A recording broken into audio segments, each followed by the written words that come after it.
Tiny twins whisper one word to a millionaire, and he instantly bursts into tears. He came for a photo op, to fake a smile and fix his image. But when two silent little girls tug at his coat and softly say one name, his world shatters in front of the cameras. That word? It wasn't random. It was a key to a past he buried, a daughter he never met, and a heartbreak he never knew he had. Now he's desperate to uncover the truth, because what these twins know could destroy him, or save what's left of his soul. What did the twins whisper, and why did it break a billionaire's heart?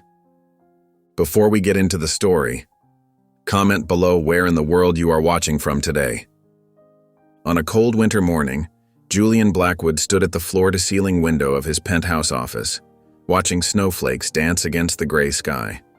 The city below looked small from the 60th floor, just how he preferred to view the world. His reflection stared back at him, perfectly tailored suit, not a hair out of place, expression unreadable. "Mr. Blackwood, they're ready for you," Blake announced from the doorway, tablet in hand. Julian nodded once, not bothering to turn around. 3 minutes. The boardroom fell silent when Julian entered. 8 executives straightened in their chairs, papers shuffled nervously. The whistleblower scandal dominated every news outlet this morning. Tech Future, Julian's most promising startup, stood accused of manipulating user data to inflate growth numbers. "Let's not waste time," Julian said, taking his seat at the head of the table. His voice was calm, measured. Numbers first, feelings later, if at all. Morgan Chen, his PR advisor, cleared her throat. "Sir, the public response has been emotional. People feel violated." "People always feel something," Julian replied, scanning the financial report. "What matters is what they do. Are we losing users? Not yet, but then we have time." Julian cut her off with a wave of his hand. "Next item." A board member leaned forward. "Mr. Blackwood, with respect, this isn't just about numbers. There's a human element." "The human element," Julian interrupted, "is precisely what gets companies into trouble. Tech Future provides a service. Users agree to terms. Everything else is noise." The room grew uncomfortably quiet. Julian had built his empire on cold efficiency. Emotion was a luxury he'd abandoned long ago.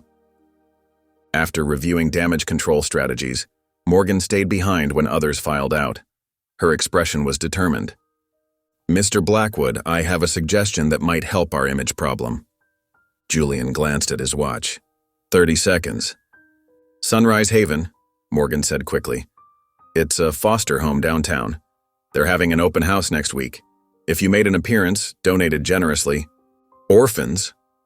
Julian raised an eyebrow. "Bit obvious, isn't it?" Morgan didn't flinch. "Effective, though. These kids have heartbreaking stories.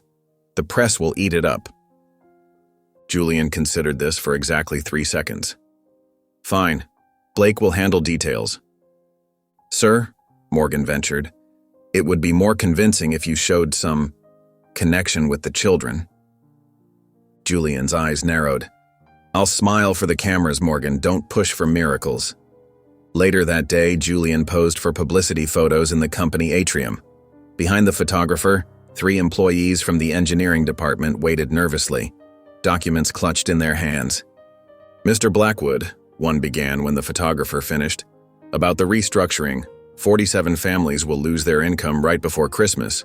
We've prepared an alternative that would—" "Blake," Julian called to his assistant, ignoring the employees completely.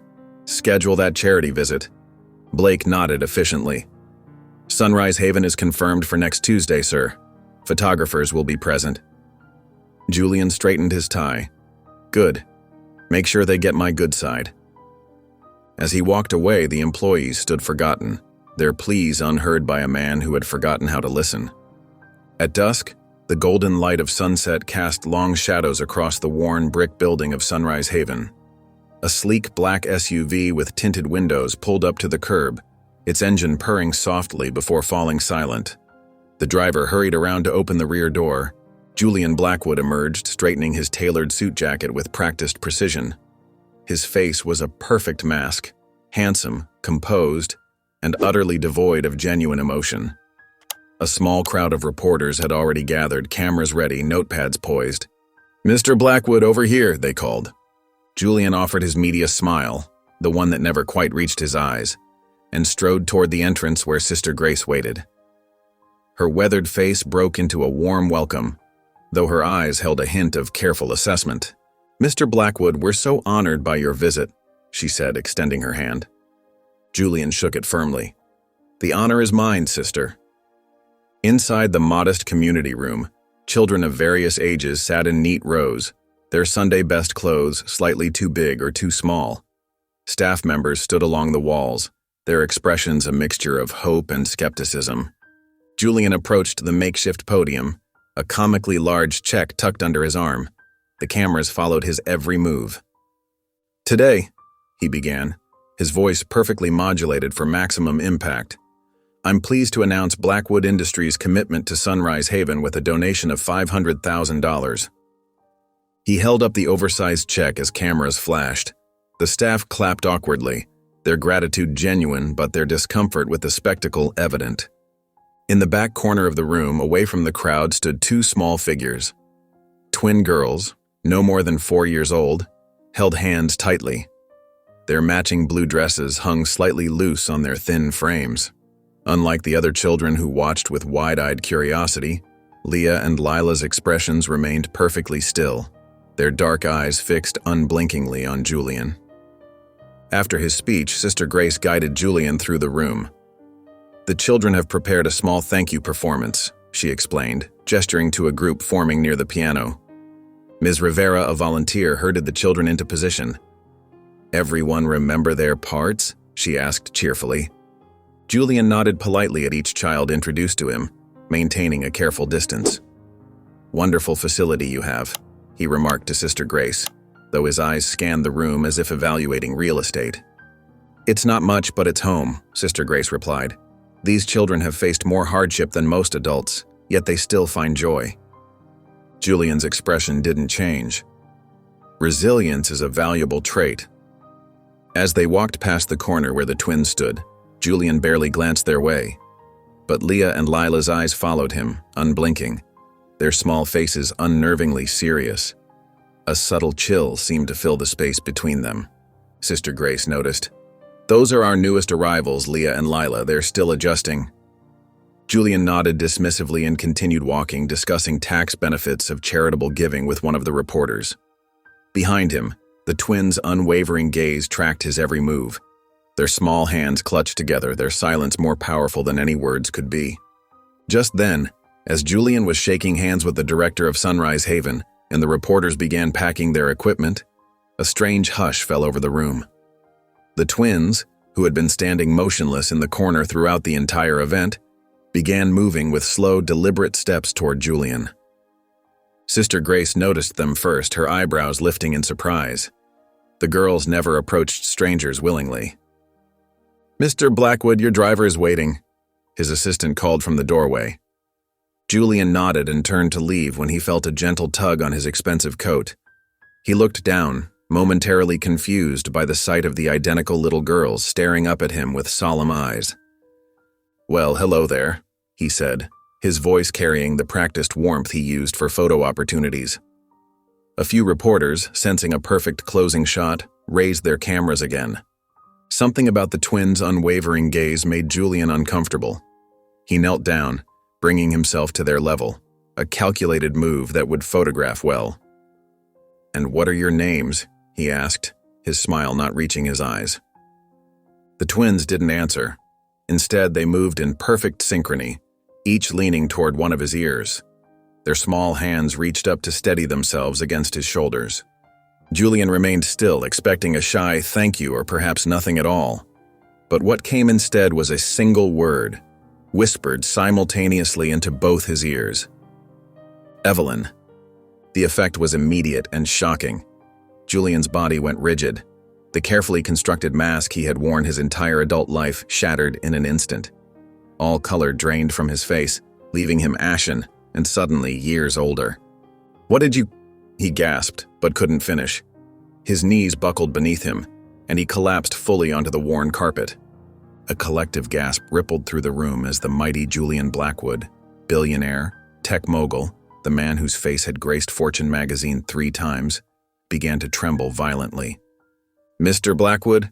Sister Grace stepped forward, alarmed. But Julian couldn't hear her. His breathing came in ragged gasps. And then, before the stunned audience of staff, children, and press, uncontrollable tears began streaming down his face. His shoulders heaved with sobs he couldn't contain. The cameras that had been capturing the moment froze. Reporters stood motionless, unsure whether to document this breakdown or provide the man some dignity. "Sir, are you all right?" Ms. Rivera approached cautiously, placing a hand on his shoulder.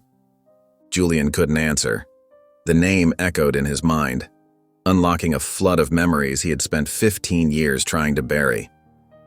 Sister Grace turned to the twins, who had stepped back and were now holding hands again. "Girls, what did you say to him?" she asked gently. They didn't answer, their expressions unchanged as they watched Julian's breakdown with the same unblinking intensity. With a tremendous effort, Julian pushed himself to his feet. Tears still streamed down his face. Without a word, he stumbled toward the exit, brushing past his shocked assistant.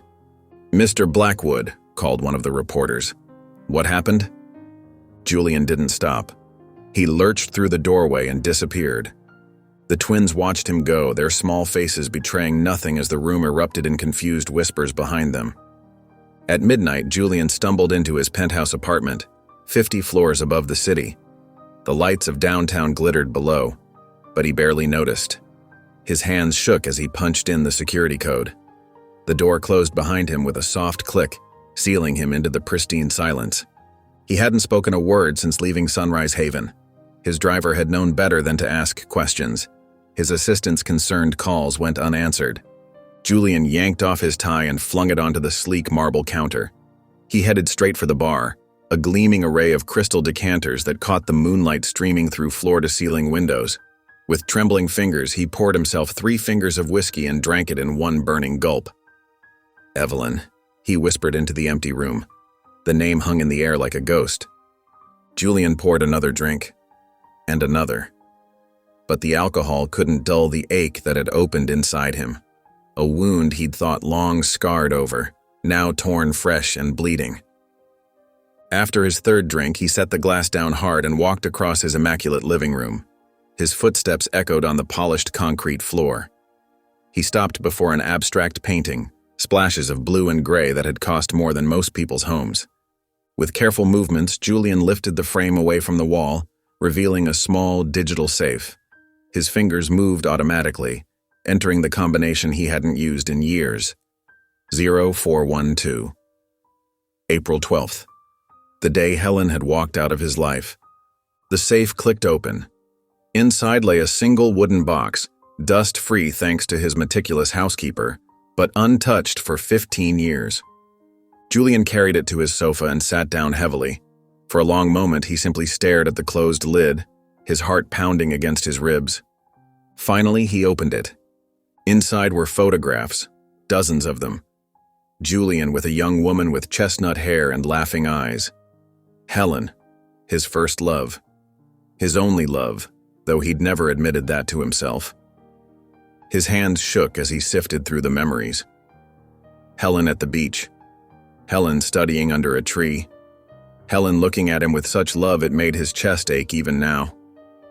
At the bottom of the pile, he found it, the last photo they'd taken together. Her smile was different in this one. Sadder somehow, as if she'd already known she was leaving. Julian turned the photograph over. There, in Helen's neat handwriting, faded but still legible. For Evelyn. If you ever meet him, tell him everything. The room seemed to tilt around him. Julian's breath caught in his throat. Evelyn, he whispered again, the pieces suddenly clicking into terrible place. My daughter. A daughter he never knew existed. A child Helen had carried without telling him. A secret she had kept all these years. Rage and grief collided inside him. Without warning, Julian hurled his glass across the room. It shattered against the wall, sending crystal shards skittering across the floor. He clutched the photograph to his chest, tears streaming down his face for the second time that day. "Why didn't you tell me?" he choked out, his voice breaking. "Why didn't you tell me, Helen?" But there was no answer in the empty penthouse, only the ticking of an expensive clock and the distant sounds of a city that never slept. Years earlier, Julian Blackwood stood at the window of his first real office, watching the city below. At 28, he was on the verge of something big. His startup, Black Tech Solutions, had just secured its first major investment. The small room hummed with possibility. "You're going to wear a path in that carpet," Helen said from the doorway, her voice warm with affection. Julian turned, his face lighting up. Helen stood there in a simple sundress, her chestnut hair catching the afternoon light. Even after 3 years together, the sight of her made his heart skip. "I can't help it," he said, crossing the room to kiss her. "Everything we've worked for is finally happening." Helen smiled, but something seemed off. She fidgeted with the strap of her purse, her eyes not quite meeting his. "What is it?" Julian asked, suddenly concerned. Helen took a deep breath. "I need to tell you something." She guided him to sit beside her on the small couch. "I'm pregnant, Julian." The words hung in the air between them. Julian's mind raced, calculations spinning. Investor meetings, production timelines, the 60-hour work weeks ahead. "Are you sure?" he asked, his voice hollow. Helen nodded. 8 weeks. I saw the doctor yesterday." Julian stood abruptly, pacing again. This is terrible timing, Helen. The company is just taking off. I can't divide my focus right now." "Terrible timing?" Helen repeated, her voice small. "That's your response?" "You know what I mean," Julian said, not looking at her. "We always said we'd wait until we were established, until I could provide the kind of life we wanted." "Life happens while we're making plans, Julian." Helen's eyes filled with tears. "I thought you'd be happy." Julian ran his hands through his hair. "Of course I want a family with you. Just not yet. Not now. Can't you understand that? Everything I'm doing is for our future." "Our future is happening right now." Helen placed a hand on her stomach. "This baby is happening now." "I can't do this right now," Julian said, turning back to his computer. "I have the investor presentation to finish. We can talk about this later." "Later," Helen echoed, the word hollow. "That's always your answer." Julian didn't look up as she walked to the door. He was already lost in spreadsheets and projections, his mind racing ahead to the next milestone. "I love you," Helen said quietly from the doorway. "But I need more than promises of someday." Julian nodded absently. "We'll figure it out. Just give me time." It was the last real conversation they ever had. 3 days later, Helen left a note and disappeared from his life. Julian had been too busy chasing success to chase after her. "Mr. Blackwood, sir?" Julian jerked awake, the memory dissolving like smoke. Blake stood in the doorway of his office, concern etched on his face. "The investors from Shanghai have been on the line for 10 minutes, Blake said. "Are you all right?" Julian straightened his tie, noticing the photograph still clutched in his hand. He slipped it into his desk drawer. "I'm fine," he lied. "Just tired. Tell them I'll call back in 5 minutes." Blake nodded and retreated, closing the door softly. Alone again, Julian stared at his hands. The same hands that had once held Helen's. The same hands that had waved away her news, their child, as an inconvenience. For the first time in 15 years of building his empire, Julian Blackwood felt truly hollow inside. The next morning, Julian stood outside Sunrise Haven, his usual crisp suit replaced by a simple button-down and slacks. Dark circles shadowed his eyes. He hadn't slept. How could he? Knowing what he now suspected, that somewhere in this building lay answers about a child he never knew existed. He hesitated at the entrance, his hand trembling slightly as he reached for the door. The confidence that typically armored him had cracked, revealing something raw underneath. Sister Grace looked up from her desk, surprise flashing across her kind face. "Mr. Blackwood, we weren't expecting you today." "I know," Julian said, his voice rougher than usual. "I apologize for coming unannounced." Sister Grace studied him, noting the change. Gone was yesterday's polished businessman. This man looked haunted. "You seem different today," she said gently. Julian opened his mouth to deliver one of his practiced non-answers, but found he couldn't. "I am," he admitted simply. Before Sister Grace could respond, the patter of small feet echoed down the hallway. Leah and Lila appeared, as if summoned by his presence. Their matching blue dresses swayed as they ran directly to Julian. "Oh my," Sister Grace whispered. The twins wrapped their tiny arms around Julian's legs, clinging to him with startling familiarity. Julian froze, unsure how to respond to their silent embrace. "That's unusual," Sister Grace said, watching with wide eyes. "They don't typically approach anyone like that, especially not strangers," Julian finished, his throat tight. "I was going to say adults they've just met," Sister Grace corrected gently. Julian awkwardly patted their heads, feeling a strange tug in his chest. These children knew something. Something about Evelyn, about Helen, about him. "Mr. Blackwood, what a lovely surprise." Ms. Rivera bustled in, her colorful scarf trailing behind her. The volunteer's eyes sparkled with curiosity. "Are you here for another donation? The cameras missed such a touching moment yesterday." "Actually," Julian cleared his throat, "I was hoping to learn more about the history of Sunrise Haven, for potential future support." "Oh," Ms. Rivera clapped her hands together.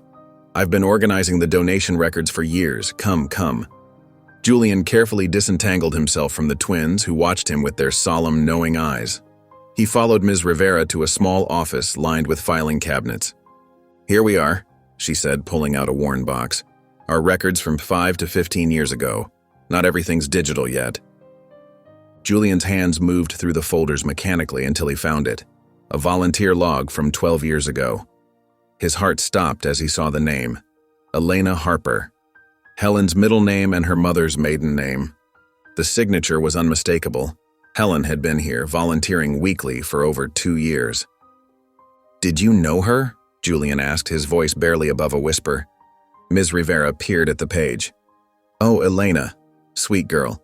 Came with her little one sometimes. Kept to herself mostly."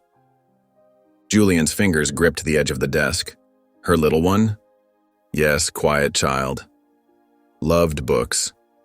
Ms. Rivera smiled at the memory. "Haven't thought about them in years." Julian carefully closed the folder, his mind racing. Helen had brought their daughter here. Evelyn had connections to this place, to these twins who somehow knew her name. "Thank you," he said, his voice thick with emotion. "This has been informative."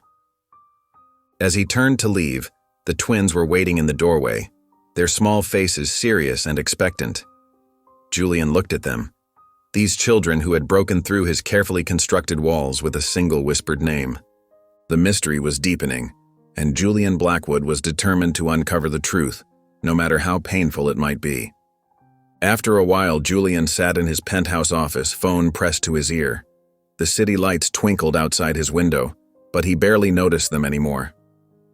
"I need someone discreet," he said, his voice low and urgent. "Someone who can trace a person's history without drawing attention." 3 days later, a slender woman with silver-streaked hair arrived at his door. Marianne Wells, a private archivist who specialized in finding people who didn't want to be found.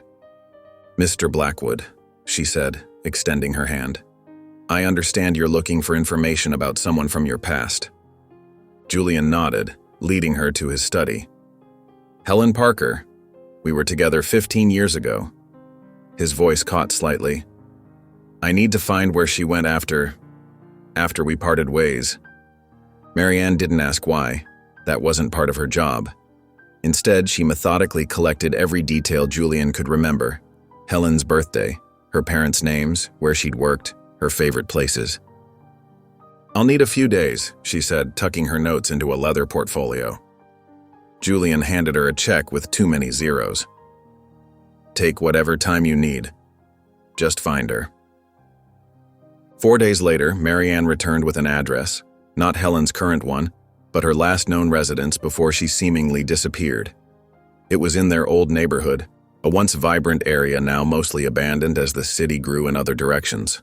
Julian drove there himself, his luxury car looking out of place among the weathered buildings. The small apartment complex had been converted to storage units years ago. Using the key the property manager had reluctantly provided after seeing Julian's ID and a generous cash offering, he opened Unit 17B. The musty smell of forgotten things greeted him. Cardboard boxes lined the walls, labeled in Helen's neat handwriting: books, kitchen, winter clothes. Julian moved through the space reverently, as if in a tomb. In many ways it was the burial place of the life Helen had planned before he had shattered it with his ambition and fear.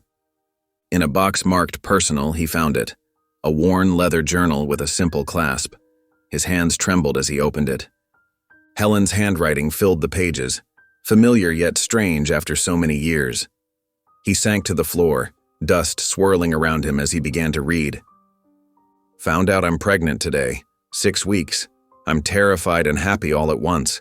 Julian's company is taking off and the timing couldn't be worse. I don't know if he'll be happy or angry. I don't know if I should even tell him. Julian's chest tightened. He turned the page. Told Julian today.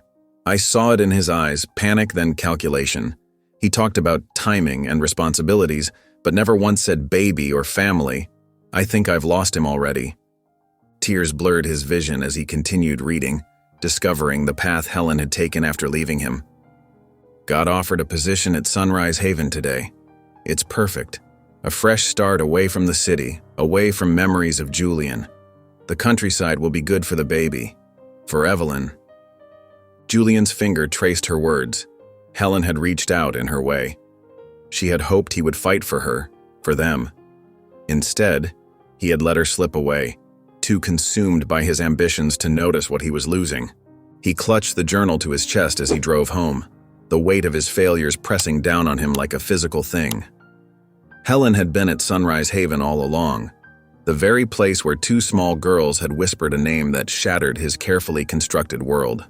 Soon after his discovery, Julian found himself driving back to Sunrise Haven, the journal tucked safely in his coat pocket. The weight of it pressed against his chest like a stone. His mind raced with questions that needed answers. The building looked different in daylight, less imposing, more worn around the edges. Children played in the yard, their laughter carrying on the crisp air. Julian barely noticed them as he strode through the front doors. Ms. Rivera was arranging flowers at the reception desk when he entered. She looked up, surprise crossing her face.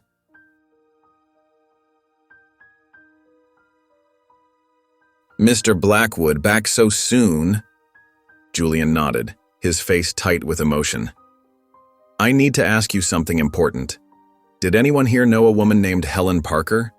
She would have been here about 15 years ago. Ms. Rivera's eyes widened slightly. I've only been here 8 years myself, but...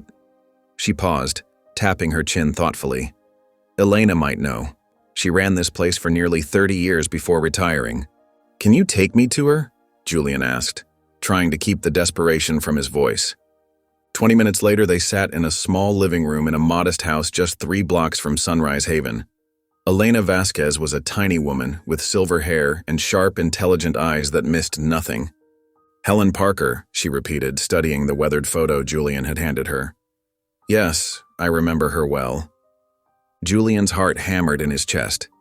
You do? Elena nodded slowly. She came to us about 15 years ago, very pregnant, very alone. She volunteered in our office, helped with the children. Brilliant woman. Could have done anything with her life. What happened to her? Julian asked, his voice barely above a whisper. She stayed with us for several months. Always had this sadness about her, even when she smiled. Elena's eyes grew distant with memory. She never talked about the baby's father. Not once. But sometimes I'd catch her looking at the horizon like she was waiting for someone to appear. Julian swallowed hard. And the baby? She gave birth here. A beautiful little girl.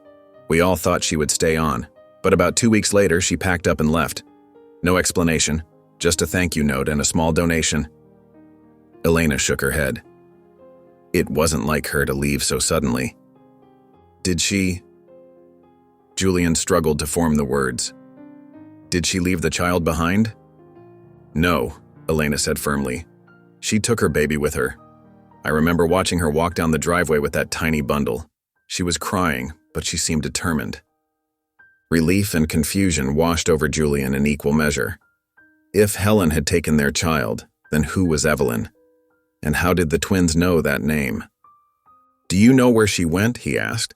Elena nodded. She sent me a Christmas card that first year.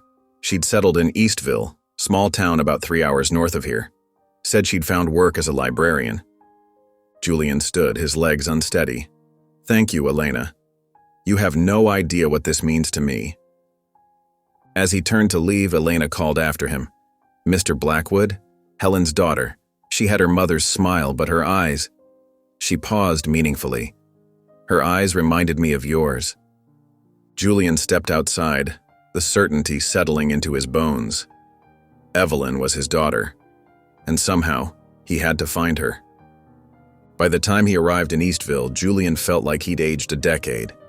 The 3-hour drive had given him too much time to think about Helen, about the child they'd created together, about 15 years of fatherhood he'd thrown away for quarterly reports and market share.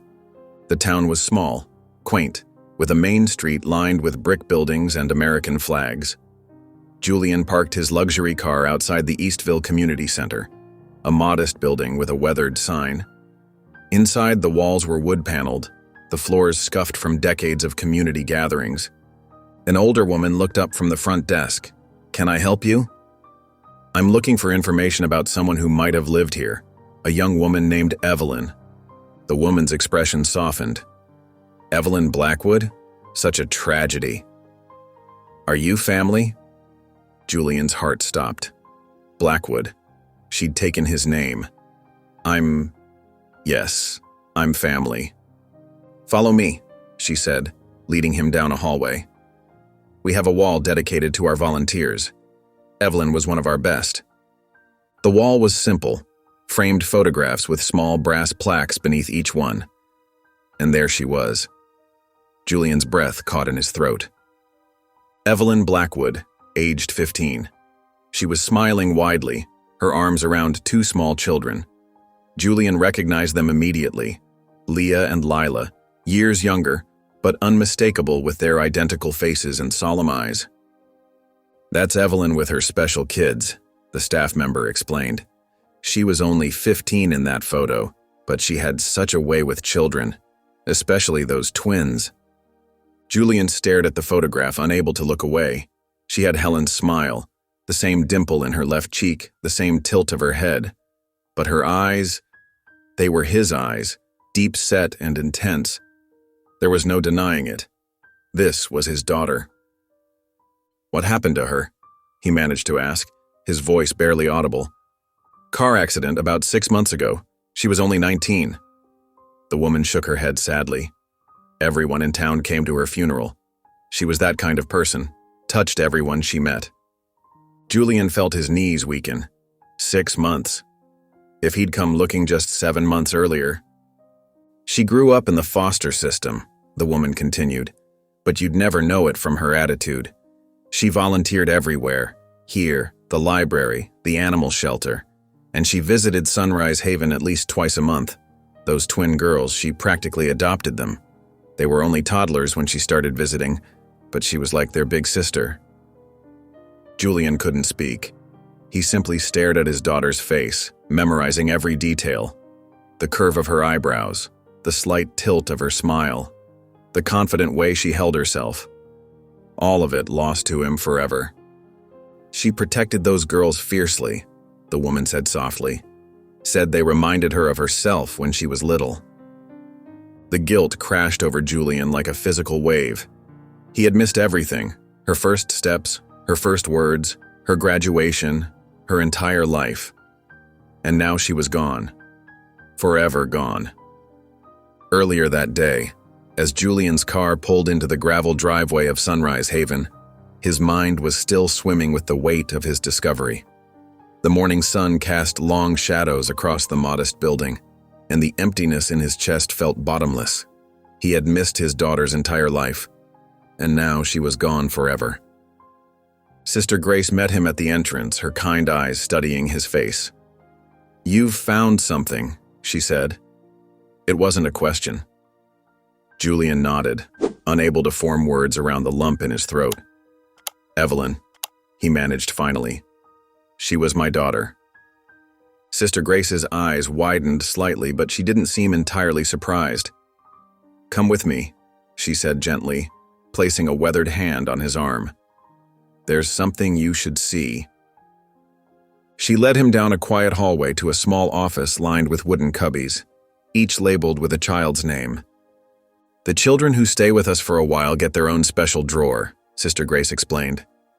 "Evelyn volunteered here for years, but she always kept this one." She pointed to a small drawer labeled simply Ev. "She never let anyone touch it," Sister Grace said, pulling out a small key. "She said it was for safekeeping. I've been waiting for the right person to open it." Julian's hands trembled as Sister Grace unlocked the drawer and slid it open. Inside was a single sealed envelope, yellowed slightly with age. Written across the front in careful handwriting were the words, "For him, if he ever comes." Julian stared at it, unable to move. "I think she was waiting for you," Sister Grace said softly. "Even if she didn't know if you'd ever come." With shaking fingers, Julian picked up the envelope. It felt impossibly light for something that carried so much weight. He broke the seal and unfolded a single sheet of paper covered in neat handwriting.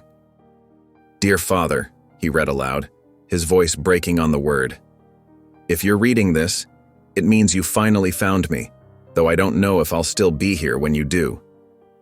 Julian had to stop, overwhelmed by emotion. Sister Grace placed a steadying hand on his shoulder, and after a deep breath, he continued. "Mom told me your name when I was 13, Julian Blackwood. I looked you up online. You seemed important and busy. I thought about reaching out, but I didn't want to mess up your life. You probably had good reasons for not being there." Tears streamed down Julian's face as he read the next lines. "I want you to know I forgive you. Mom never said bad things about you. She said you were brilliant and driven. I guess I got that from you. I hope you're not sad about missing my life. It was a good one, even without you." Julian's voice cracked as he continued. "Thank you for being the reason I was born, even if you never meant to be. And if you ever find Leah and Lila, please take care of them. They're special, and they need someone strong to protect them, like I needed you." The letter was signed simply, "Your daughter, Evelyn." Julian clutched the letter to his chest, his body shaking with sobs. Sister Grace wrapped her arms around him as he wept, for the daughter he'd never known, for the love she'd offered him despite his absence, and for the forgiveness he'd never deserved. As time went on, Julian found himself drawn to Sunrise Haven like a compass needle to north. His sleek black car became a familiar sight in the driveway every Saturday morning. The staff no longer stared when he arrived without cameras or reporters. They simply nodded and pointed him toward the playroom where Leah and Lila waited. "Mr. Julian is here," Sister Grace would announce, and the twins would look up from whatever they were doing, their small faces lighting up with quiet joy. Today, Julian carried a package under his arm as he entered the colorful room filled with toys and books. "I brought something special," he said, kneeling down to their level. He unwrapped 2 child-sized tablets with protective bumpers. "These are for learning and playing." The twins touched the screens with cautious fingers. "They're just for you," Julian explained. "I loaded them with books and games that teach you how to code, like making a computer do what you want." Leah, always the more reserved one, looked at him with serious eyes. "Like magic?" Julian smiled. "A little bit like magic, yes." Over the weeks that followed, Julian taught them how to swipe through digital storybooks. He showed them simple coding games where they could move cartoon characters across the screen by arranging blocks of instructions. He sat patiently as they worked through math problems, never rushing them when they needed extra time. Sister Grace watched from the doorway one afternoon as Julian helped the girls with their spelling homework. "You're good with them," she said when the twins had gone to wash their hands before lunch. I've never seen them connect with anyone like this since Evelyn. Julian's heart squeezed at the name. They're special kids. They're coming out of their shells, Sister Grace agreed. Especially Lila. Have you seen her drawings? The next Saturday, Lila shyly presented Julian with a colorful picture. It showed 3 stick figures holding hands, a tall one and 2 small ones. Is this us? Julian asked, his throat tight. Lila nodded, pointing to each figure. You, me, Leah. Julian carefully folded the drawing and tucked it into his wallet. That night, he framed it and hung it in his bedroom. One quiet afternoon, as rain tapped against the windows, Julian finally gathered his courage to ask the question that had haunted him for months. Why did you whisper Evelyn's name to me that first day? He asked, as they sat building a puzzle together. How did you know who I was? The twins exchanged one of their mysterious looks, communicating silently as they often did. Evelyn told us, Leah said simply. She said you would come one day, Lila added. She said you would cry, Leah continued. And when you did, Lila finished, you'd need someone to stay with you. Julian's hands froze over the puzzle pieces. She knew I would come? The twins nodded in unison. She said you were sad inside, Leah explained, placing her small hand on Julian's chest. Here. Julian felt tears gathering in his eyes. These children, not yet 5 years old, carried wisdom far beyond their years. Wisdom Evelyn had planted in them like seeds. In that moment, something shifted inside Julian's soul.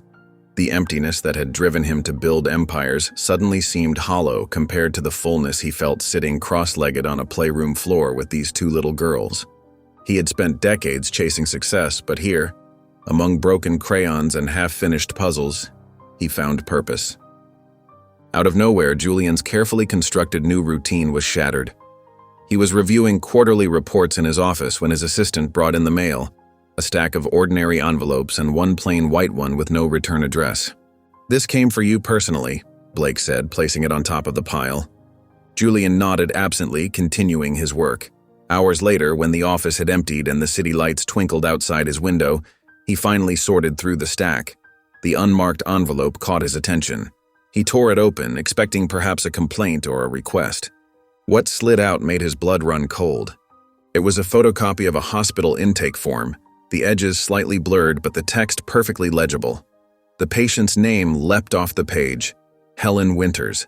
The date was 17 years ago. But what made Julian's hands shake was the reason for admission. Labor and delivery, twin girls. The birth dates matched exactly with what he knew of Leah and Lila. Julian stared at the paper until the words blurred. His mind raced with impossible thoughts. Could Helen have given birth to twins, not just Evelyn? Had she kept this from him too? Was he not just Evelyn's father, but Leah and Lila's as well? He drove to Sunrise Haven the next morning without calling ahead. The sky was gray and threatened rain, matching his turbulent mood. Sister Grace was in her office organizing donation receipts. She looked up in surprise when Julian appeared in her doorway, his face pale and drawn. Julian? The girls are in art class right now. I need to talk to you, he said, his voice tight.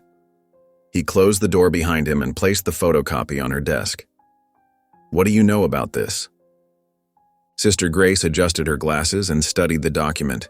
Her expression remained carefully neutral, but Julian caught the slight widening of her eyes. Where did you get this? She asked quietly. Someone sent it to my office, anonymous. Julian paced the small room. Is it true? Are Leah and Lila Helen's children too? Are they my daughters? Sister Grace folded her hands on the desk.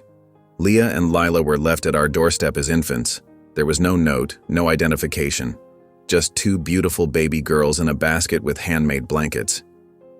But this form, I can't confirm or deny what this form suggests, Sister Grace said gently.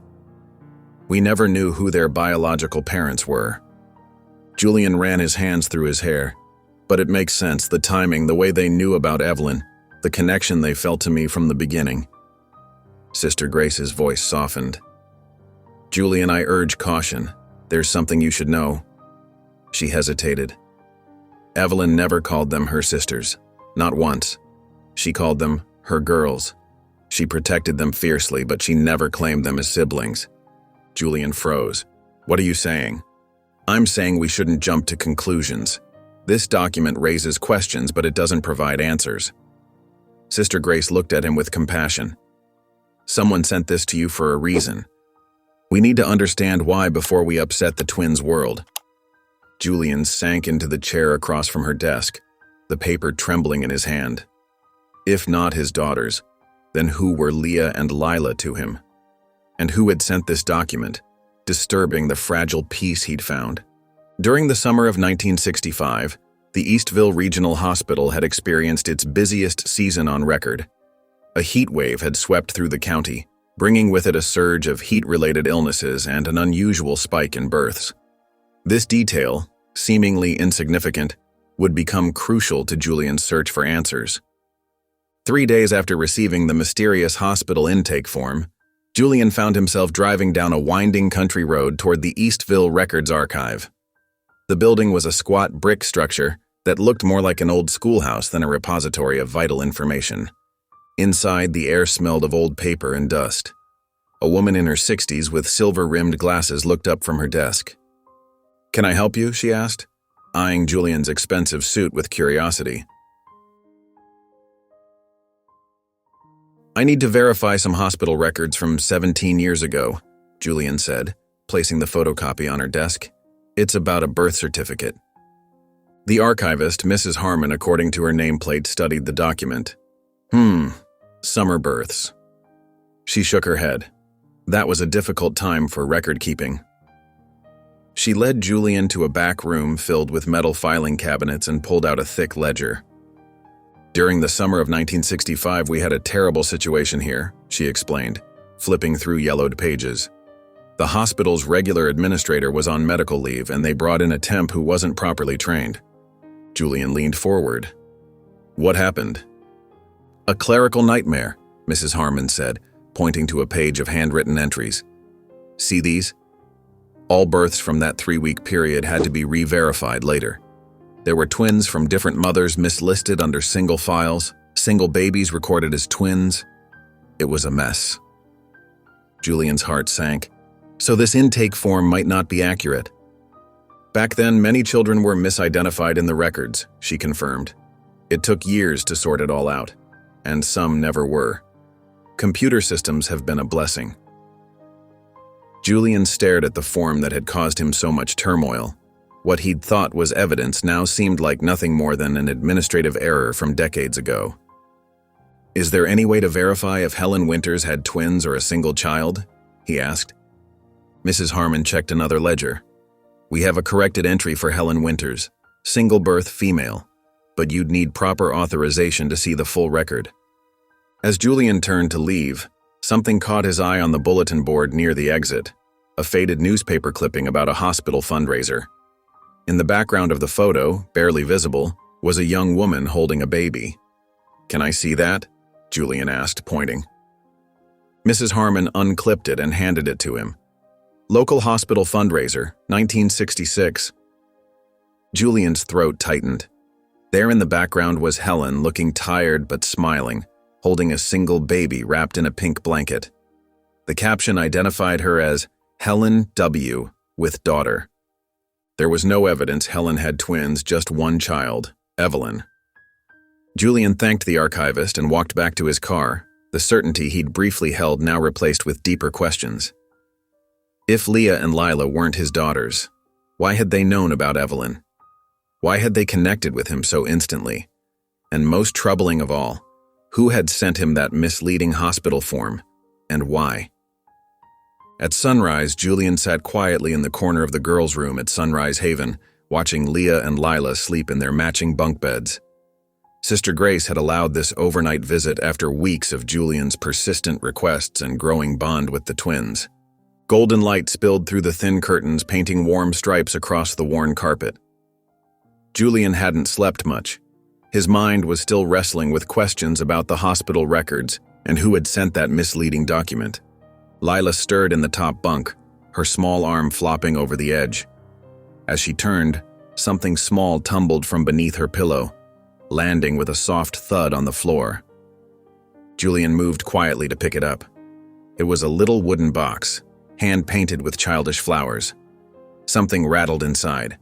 He glanced up at Lila, still sleeping peacefully. Her dark curls spread across her pillow. He shouldn't open it. It wasn't his, but curiosity tugged at him. Just as he was about to place it back, Lila's eyes fluttered open. "That's my special box," she whispered, rubbing sleep from her eyes. "I'm sorry," Julian said, holding it out to her. "It fell from your bed." Lila climbed down from her bunk, careful not to wake her sister. She took the box from Julian's hands and opened it herself. Inside was a silver necklace with a single pendant, the letter E elegantly engraved on a heart-shaped charm. "It's beautiful," Julian said, his voice catching. Lila nodded. "Evelyn gave it to me before she went to heaven." Julian's heart skipped a beat. "Evelyn gave you this?" "Uh-huh." Lila traced the letter with her tiny finger. She said, "This was my only treasure. Give it to someone who looks for me." Julian felt his eyes burn with tears. He recognized the necklace instantly. He had given it to Helen on their first anniversary. The letter E wasn't for Evelyn. It had been for eternity, what he'd promised Helen back when promises came easy to him. Helen must have kept it all these years, then passed it to their daughter. And Evelyn, knowing somehow that Julian might one day come looking, had entrusted it to Lila. "Can I hold it?" Julian asked, his voice barely above a whisper. Lila placed it carefully in his palm. The silver felt cool against his skin, but the memories it carried burned hot. Helen wearing it every day, the way she'd touch it when she was nervous or happy, how she must have cherished it even after he'd pushed her away. "Do you want to keep it?" Lila asked, watching his face carefully. "Evelyn said to give it to someone looking for her. That's you, isn't it?" Julian shook his head and handed the necklace back. "She gave it to you, Lila. It's yours now." By now, Leah had awakened and climbed down from her bunk. She stood beside her sister, both of them watching Julian with those wise, patient eyes that seemed to understand far more than children their age should. "Evelyn loved you both very much," Julian said. "She was our angel," Leah said simply. "She said we were her family." Family. The word struck Julian deeply. Evelyn had chosen these girls as her family when she had none of her own. Blood didn't matter to her. What mattered was love, chosen, deliberate love. Julian looked at the twins standing before him in their matching pajamas. They weren't his biological children, but they were Evelyn's chosen family. And maybe that connection was more meaningful than any DNA test could ever prove. "Would you like pancakes for breakfast?" he asked, his voice steadier now. "I make really good ones." The girls nodded eagerly, and Julian felt something shift inside him, a turning point, a new understanding of what family truly meant. Back then, Evelyn Morgan moved through the halls of Sunrise Haven with quiet determination. At 16, she was taller than most of the other kids, her dark hair always neatly pulled back, her secondhand clothes carefully mended. She carried herself with a dignity that made even the older boys think twice before crossing her. It was lunchtime when she first noticed the twins huddled in the corner of the cafeteria. Two little girls with identical faces, no more than 3 years old, holding hands as a group of older children circled them, snatching at their food trays. "Hey!" Evelyn's voice cut through the noise. "Leave them alone!" The bullies scattered at her approach, knowing Evelyn's reputation as someone who never backed down. She knelt beside the trembling girls. "I'm Evelyn," she said softly. "Are you hungry? You can share my lunch." From that day forward, Evelyn became their shield. Every morning, she'd wait for them outside their room, ready to walk them to breakfast. She braided their hair with gentle fingers, making sure the ribbons matched their outfits. "Hold still, Lila," she'd say with a laugh.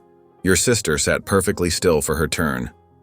In the evenings, Evelyn would sneak into the twins' room after lights out, a flashlight tucked under her chin as she read them stories from tattered library books. The girls would snuggle close, hanging on her every word. "Again," they'd beg when she finished. Tomorrow, Evelyn would promise, tucking the blankets around them. Sleep now, little ones. On school days, Evelyn would carefully slip extra snacks into their tiny backpacks, an apple saved from her own lunch, a granola bar she'd traded for, or cookies donated by local church groups. She made sure they never went hungry, even when resources at the home were stretched thin. Some nights, when the twins couldn't sleep, Evelyn would tell them stories about a man she'd never met, her father. "He's very smart," she'd whisper, "and kind, I think. My mom said he had big dreams, maybe too big for us." "Will you find him someday?" Leah asked once, her small hand reaching up to touch Evelyn's cheek. "Maybe," Evelyn said. "But I have you two now. You're my family." On Evelyn's 17th birthday, Sister Grace gave her a second-hand camcorder, a donation from a local electronics store. That night, Evelyn sat alone in the craft room, setting up the camera on a stack of books. She pressed record, her face solemn as she began to speak. "Hi, Dad. You don't know me, but I'm Evelyn, your daughter." She paused, tucking a strand of hair behind her ear. "Mom told me your name before she died. I've thought about finding you, but..." She looked away from the lens. "I don't want to mess up your life. I just wanted you to know I'm okay." She spoke for nearly an hour, telling stories about her life, her dreams, and the two little girls who had become her world. When she finished, she carefully removed the tape, labeled it, and placed it in a small metal box that she locked with a tiny key.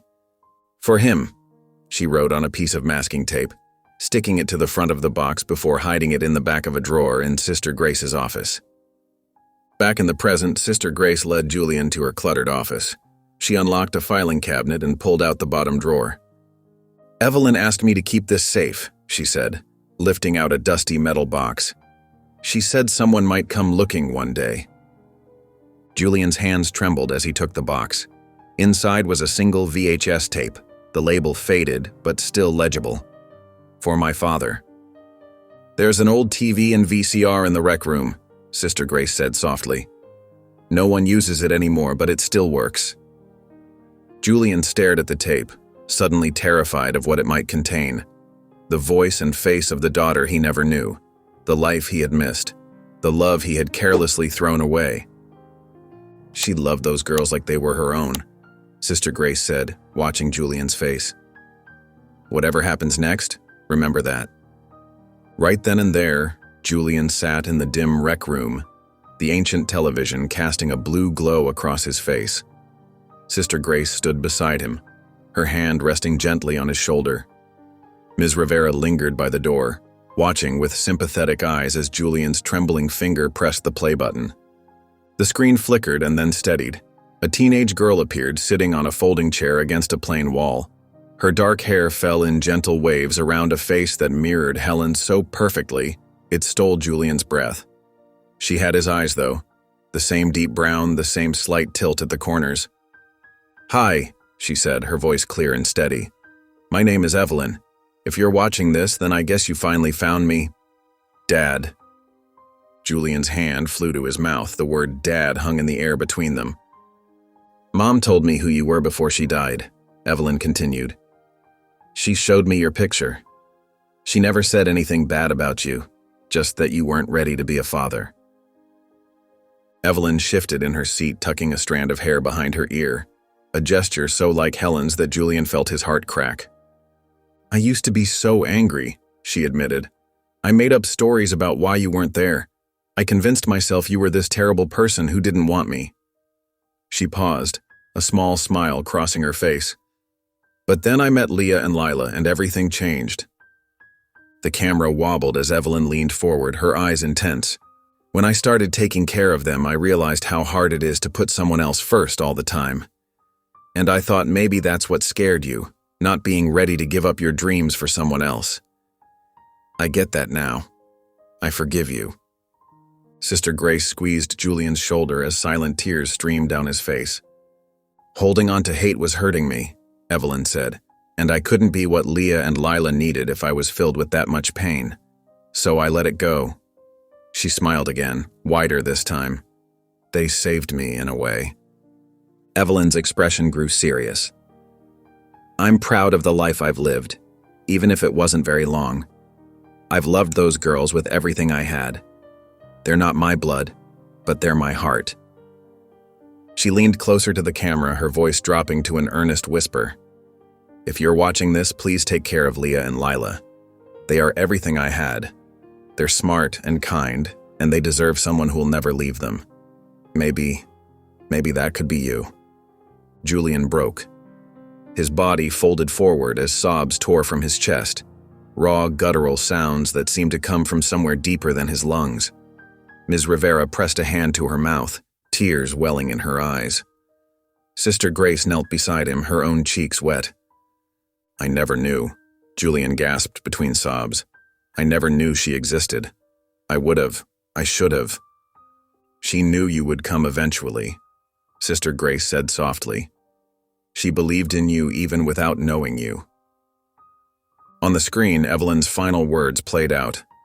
I hope you find what you're looking for, Dad. And I hope somehow it's us. Julian couldn't speak. The weight of missed birthdays, school plays, skinned knees, and bedtime stories crashed down on him. The daughter he never knew had lived a whole life, loving, forgiving, protecting, while he built empty towers of wealth and success. In that moment, watching his daughter's face fade from the screen, Julian Blackwood was transformed.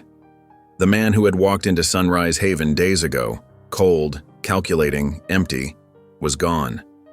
In his place sat a father, broken but awakening to a purpose he never knew he needed. Later that day, Julian stood outside the glass doors of Blackwood Tech's main conference room. Through the transparent walls, he could see the executives already seated around the long mahogany table. Tablets and laptops open, charts projected on screens. They were ready for the quarterly review he had scheduled. But Julian wasn't the same man who had put this meeting on their calendars. He straightened his tie, took a deep breath, and pushed through the doors. The murmur of conversation died as he entered. These were the people who had helped build his empire, brilliant minds focused on profit margins and market share. They knew him as calculated, relentless, and coldly logical. Good afternoon, Julian said, his voice steadier than he expected. I know you're all prepared to discuss the Q3 projections, but I need to address something more important first. Morgan, his PR advisor, looked up sharply. She had prepared talking points about their data scandal damage control. This wasn't in the script. Effective immediately, I'm stepping down from daily operations at Blackwood Tech, Julian announced. The room erupted. One executive knocked over a water glass. Another stood up abruptly, his chair rolling backward into the wall. What are you talking about, Julian? Asked Victor, the CFO. The Singapore deal closes next week. The board meeting is Thursday. Julian held up his hand. I'm not leaving the company entirely. I'll remain on the board, but I'm appointing Diane as interim CEO while we conduct a proper search. Diane, his most capable VP, looked stunned. Instead, I'll be focusing my energy on a new initiative. Julian tapped his tablet, and the screens around the room changed to display a simple logo, a stylized E with a rising sun behind it. Project Evelyn. What exactly is Project Evelyn? Morgan asked, already thinking about how to spin this to the press. A nonprofit dedicated to educational equity for orphaned children, Julian explained, his voice growing stronger with each word. We'll provide technology resources, mentorship programs, and scholarship opportunities to foster homes across the country, starting with Sunrise Haven. Julian, Victor said, his voice tight with concern, the shareholders will panic, stock will plummet. Have you thought this through? For the first time in his career, Julian smiled at the mention of falling stock prices. I've thought about nothing else for days. This is about those twins, isn't it? Morgan whispered, leaning toward him. The ones from the photo op. It's about much more than that, Julian replied. It's about a second chance I never thought I'd get. One of the board members stood up, face flushed. This is ridiculous. I have investors who put in millions based on your leadership. If you walk away now, then they'll invest in something that matters more than quarterly returns, Julian cut in. Or they won't. Either way, my decision is final. The room fell silent. These people had never seen this version of Julian Blackwood, a man choosing purpose over profit, heart over bottom line. "I've spent my life building wealth I never enjoyed and power I wielded without compassion," Julian said, looking around at their bewildered faces. "I missed what mattered. I won't make that mistake again." He gathered his things as the executives exchanged worried glances. Morgan followed him to the door. "Julian, wait, this isn't like you. What happened?" Julian paused in the doorway. "I found out who I'm supposed to be," he said simply. "And it's not the man who walked into that foster home last week." With that, he walked out, leaving behind the empire he had spent decades building, and feeling lighter with every step. Eventually, Julian found himself sitting on a hard wooden bench in the county courthouse. The hallway was quiet, except for the occasional squeak of shoes on the polished floor and the distant sound of papers being shuffled. Leah and Lila sat on either side of him, their small legs swinging above the floor, both wearing matching blue dresses that Sister Grace had helped pick out for the special day. "Are you nervous?" Julian asked them softly. Lila shook her head while Leah nodded, then quickly changed to shaking her head when she saw her sister's response. Julian smiled and took each of their hands in his. "It's okay to be nervous," he said. "I'm a little nervous too." "But you're a grown-up," Leah pointed out. "Grown-ups get scared sometimes," Julian admitted, "especially when something really matters to them." A court clerk appeared in the doorway. "The judge is ready for you now, Mr. Blackwood." Julian stood, straightening his tie. Unlike the expensive designer suits he once wore to intimidate business rivals, today he wore something simpler. The twins had helped him pick it out, insisting on the blue tie that matched their dresses. Inside the courtroom, Judge Martinez smiled warmly at the girls as they entered. Her eyes were kind behind her glasses, and she had arranged her large desk so it wouldn't seem so scary to the children. "Good morning," she said. "I understand we're here to finalize an adoption." "Yes, Your Honor," Julian replied, his voice steady despite the drumming of his heart. The proceedings moved forward with gentle formality. The judge reviewed the paperwork, nodding as she turned pages in the thick folder. Julian answered questions about his home, his resources, and his plans for the girls' education and care. Then Judge Martinez looked up, her expression serious but compassionate. "Mr. Blackwood, I need to ask you directly. Are you related to Leah and Lila by blood?" The question hung in the air.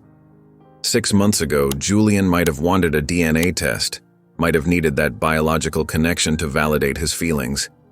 But now, looking at the two small faces turned up toward him with complete trust, he knew the truth. "No, Your Honor," he answered clearly. "But I am the father they were always meant to have." The judge's face softened. "And girls, do you want Mr. Blackwood to be your father?" "Yes," they answered in unison, their voices filling the quiet courtroom. Lila added, "He reads us stories every night." "And he makes pancakes shaped like animals," Leah chimed in. Judge Martinez smiled. "Those sound like excellent father qualities to me." She signed the final papers with a flourish. "By the power vested in me by the state, I hereby declare this adoption complete. Congratulations to all of you." The court clerk clapped softly and the judge came around her desk to shake Julian's hand. "Thank you," Julian whispered, his voice thick with emotion. Leah tugged at his sleeve. "I made something for you," she said, pulling a folded paper from her small purse. Julian knelt down and carefully unfolded the crayon drawing. 3 stick figures stood hand in hand, one tall with black hair, 2 small with pie. In the meantime, as the legal adoption was finalized, Julian Blackwood began the daily work of being a father. The transition from billionaire tech mogul to single dad of twins came with a steep learning curve that no business degree had prepared him for. On their first morning in Julian's penthouse, now their home, he woke up early, determined to make a perfect breakfast. The girls found him in the kitchen, surrounded by smoke, scraping burnt toast into the sink. "I think I set the toaster too high," he admitted, embarrassed. Lila giggled and pointed to the dial. "Sister Grace always puts it on 3. 3, Julian repeated, as if memorizing an important business statistic. "Got it." Getting the girls ready for school proved equally challenging. Julian fumbled with hair ties and struggled to match tiny socks. Leah ended up with one purple sock and one green, while Lila's pigtails tilted at odd angles. "Is this okay?" he asked, studying his handiwork with uncertainty. "It's perfect," Leah declared, hugging his leg. Her easy forgiveness made his throat tight. At school drop-off, Julian noticed other parents staring. He was still Julian Blackwood after all, the man whose face had been on magazine covers. But now, instead of holding financial reports, he clutched two small lunchboxes decorated with cartoon characters. "Bye, Daddy," the girls called out as they ran into their classroom. Daddy. The word still felt new, like a suit he hadn't quite broken in yet. On Saturday, Julian took the twins to Fairview Park, a place he'd learned was special from Evelyn's journal entries. "This is where Evelyn used to bring kids from the foster home to plant flowers," he explained as they walked along a winding path. "We remember," Lila said, pointing to a patch of daisies near a bench. "She let us plant those ones." Julian stopped walking, struck by the physical evidence of his daughter's life, her kindness preserved in these simple flowers. While the girls ran ahead through the grass, chasing butterflies and giggling, he sat on the bench and wept silently. Tears fell for all the spring days he'd missed, all the flowers he never helped plant, all the laughter he hadn't been there to hear. "Why are you sad?" Leah asked, suddenly appearing at his side. Julian wiped his eyes. "Sometimes grown-ups cry when they're happy too." That night, after bath time and stories, Julian found himself sandwiched between two pajama-clad 4-year-olds on the couch. The television played a cartoon about talking animals that the girls found hilarious. Julian didn't understand the jokes, but he laughed anyway, caught up in their delight. Lila fell asleep first, her small head heavy against his arm. Leah followed soon after, curled against his side. Julian sat perfectly still, afraid to disturb them, memorizing the weight of their trust. For the first time in decades, Julian smiled without trying. It wasn't the practiced smile he'd used in boardrooms or the calculated one he'd offered to cameras. This smile came from somewhere deeper, a place in his heart that had been locked away for too long. At that moment, Julian knelt beside the twins' beds in their new bedroom. He'd painted the walls a soft yellow, their favorite color, and hung fairy lights that cast a gentle glow across the ceiling. The bedtime routine was becoming familiar. Teeth brushed, faces washed, and a story read. Tonight had been about a bear who found a family. "Time to sleep, little ones," Julian whispered, tucking the blanket around Lila first, then moving to Leah's bed. Lila's small voice broke the quiet. "Is Evelyn in the sky now?" Julian's hands froze on Leah's blanket. He hadn't expected the question, though he should have. Children were more aware of death than adults gave them credit for. Leah rolled onto her side, her eyes wide and curious. "Can she see us?" Julian sat on the edge of Leah's bed, his weight making the mattress dip. How to explain death to 4-year-olds? He'd been avoiding this conversation, unsure what to say or how much they understood. "Yes," he said finally, his voice soft but certain. "Evelyn is watching over you, always, just like she did before." "Like a star?" Lila asked, pointing to the glow-in-the-dark stars he'd stuck on their ceiling. "Exactly like a star," Julian nodded, grateful for the simple metaphor. "The brightest one." The girls seemed satisfied with this answer. They closed their eyes, and within minutes, their breathing deepened into sleep. Julian stood in the doorway, watching them for a long moment, before quietly pulling the door almost closed, leaving just a crack of light from the hallway. In his study, Julian poured himself a small glass of whiskey and sat at his desk. He opened the drawer where he kept Evelyn's photo, the one from the community center wall, which Sister Grace had given him a copy of.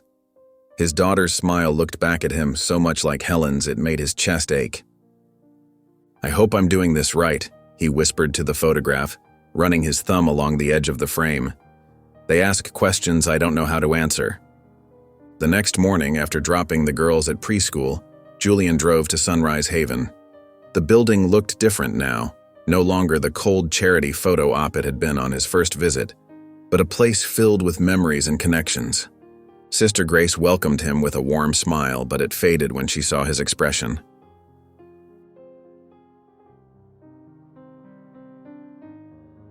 I need to know, Julian said without preamble as they sat in her modest office. How did Evelyn die? The girls were asking about her last night, and I realized I don't even know what happened. Sister Grace's hands tightened around her teacup. She hesitated, looking down at the steam rising between them. It was a bike accident, she finally said, her voice gentle but direct. She was riding back from the library. She volunteered there too, reading to younger children. A driver didn't see her at the intersection. It was instant, Julian. She didn't suffer. Julian felt as if all the air had been sucked from the room. He'd imagined illness, perhaps, something slow that might have given warning, not this sudden, senseless tragedy. When? He managed to ask.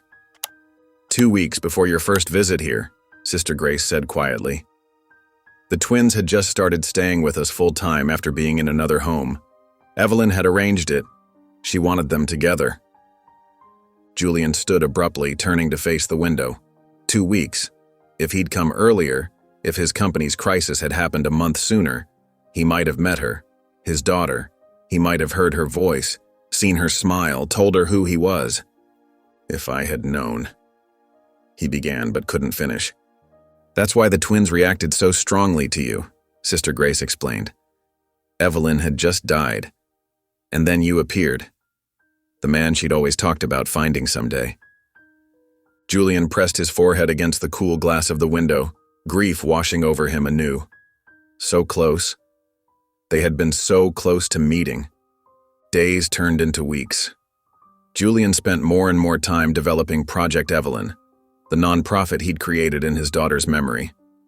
His sleek office walls, once adorned with stock charts and achievement awards, now displayed children's artwork and thank you letters from foster homes. Mr. Blackwood, the children are ready for you, said a volunteer at Meadowbrook Shelter, one of many Julian now visited regularly.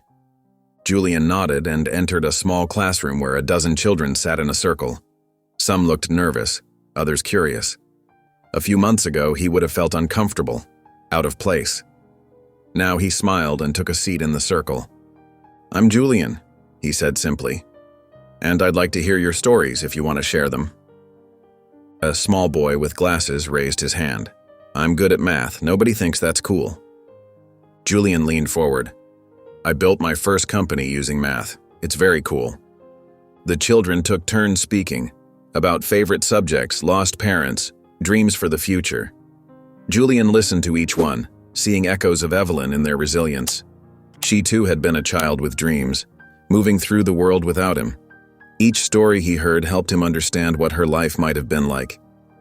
At home, bedtime had become a special ritual. Tonight, as Julian tucked the twins in, Lila asked a question that caught him off guard. Were you always happy, Daddy? The word Daddy still made his heart skip. They had started using it naturally without prompting. No, Julian answered honestly. For a long time, I was a man who never smiled. Leah's eyes widened. Never. Almost never, Julian corrected. I was very busy making money and building companies. I forgot about the important things. And now? Lila asked, her small hand reaching for his.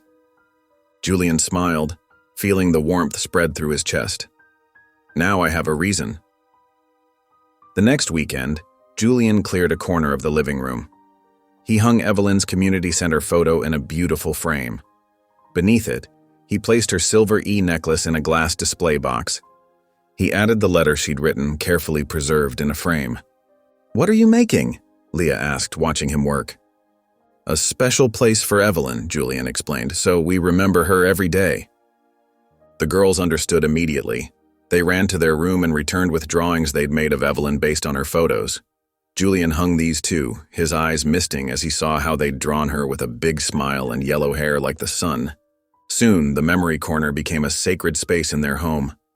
The twins would sometimes sit there quietly, looking at the photos. Julian would find them whispering to Evelyn's picture, telling her about their day. One evening, Julian sat with them there, looking at all they had created together. I think she would have loved this, he said softly. She does love it, Lila said with the certainty only a child could possess. She's watching, remember? Julian nodded, his heart full. The man who once calculated everything in dollars and cents now measured his life in moments like these, moments of connection, of remembrance, of love freely given and received. Out of nowhere, Lila looked up from her coloring book, her small fingers still clutching a blue crayon. The evening had been peaceful, Julian helping with homework, then settling into quiet activities before bedtime. "Did you ever meet Evelyn?" Lila asked, her voice innocent, but the question profound. Julian froze. The colored pencil he'd been using to help Leah with her drawing rolled from his fingers and clattered onto the table. His mouth went dry. Both girls were watching him now, their identical brown eyes full of curiosity. Julian began, then stopped. He'd never prepared for this question. Should he lie? Create a story about meeting her briefly? Or tell the painful truth? "It's okay," Leah said softly, misreading his silence. "You don't have to tell us." Julian shook his head. "No, it's not that. It's just..." He cleared his throat. "Let's finish coloring and I'll tell you a story at bedtime." The girls exchanged a look but nodded. Julian's heart raced as he helped them clean up their art supplies. He had until bedtime to figure out how to explain one of his deepest regrets to two 4-year-olds. Later, with the twins tucked into their beds, Julian sat in the chair between them. The night light cast a gentle glow across their expectant faces. "I want to tell you a story," Julian began, his voice steady despite the ache in his chest, "about a man who lost someone very special before he ever had the chance to find them." The girls listened, completely still. "This man was very busy building tall buildings and making lots of money," Julian continued. "He didn't know that somewhere in the world there was someone waiting for him. Someone who shared his smile, his eyes, his laugh." "Like Evelyn," Leah whispered. Julian nodded, swallowing hard. "Yes, like Evelyn. And by the time this man learned about this special person, she was already gone. He never got to meet her, never got to tell her how proud he was of who she'd become." Tears gathered in Julian's eyes, but he didn't wipe them away. The man was very sad. He thought he'd lost his chance at love forever. But then he found two little girls who changed everything. They taught him that love doesn't end, even when people leave us. They taught him to never miss love again when it's standing right in front of him. Lila climbed out of her bed and wrapped her small arms around Julian's neck. Leah followed, pressing her cheek against his. "We think Evelyn chose you," Lila said simply. "For us," Leah added. "She knew we needed you." Julian held them close, overwhelmed by their wisdom. These children, so young yet so perceptive, had given him the greatest gift: acceptance. They didn't need him to be perfect or to have known Evelyn. They just needed him to be present here and now. "I think she did too," Julian whispered, his voice breaking. "And I'm so grateful she did." At dusk, the elementary school auditorium buzzed with excitement. Parents clutched bouquets and cameras, whispering and pointing as children peeked from behind the curtains.